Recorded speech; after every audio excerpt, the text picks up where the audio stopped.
They're in the middle of a very intense investigation, and they want to keep expectations under control. This could end very quickly, or it could go on for many hours or days. We have no idea if law enforcement has high confidence that he's inside the secure area, that they're searching door to door, or if they think that he got away. And they're going to be worried about that and operate under both possibilities. So it remains to be seen how long this goes on, but you can be quite certain no one will rest until they have this suspect apprehended or killed. Is there anything you can tell us about the searching that's taking place right now? I believe in those comments they made last hour, there were references to them going through a significant amount of the area. There was also a mention of a potential controlled explosion, I believe, in Cambridge that could be taking place as part of security measures for authorities that would be searching a potential location. What would be your take on that? So first, on the controlled explosion, what that suggests to me is they found an area where the perpetrators assembled the weapons, or at least they have reason to believe that there's something in that house which is unstable and dangerous to the officers. And so really the only time that they would execute a controlled explosion like that is if they actually believe that the explosive was sufficiently unstable that it could not be safely dealt with by the FBI or law enforcement bomb techs.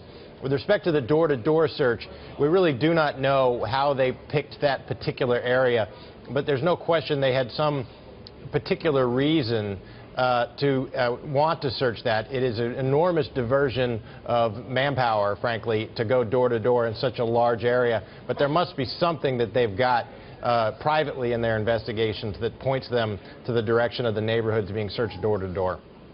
And coming up, we're going to be speaking to the reporter for Bloomberg we're going to be speaking to a reporter just outside that house. But before we go, Richard, We've learned some details about the two suspected bombers. What's been your analysis of everything we know now? Well, an enormous amount of information about the two of them has come out in just the last couple hours.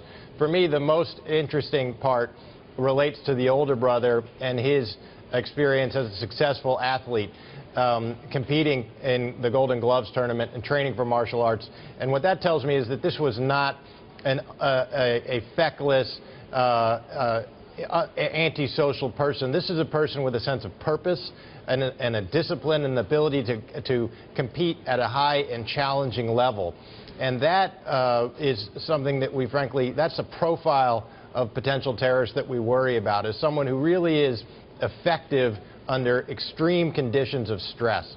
And secondly, they had a foreign origin, but they had presumably clean travel documents to get into the United States.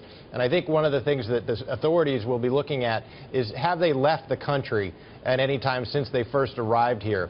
And that is often an indicator of a potential recruitment or radicalization by foreign terrorist networks.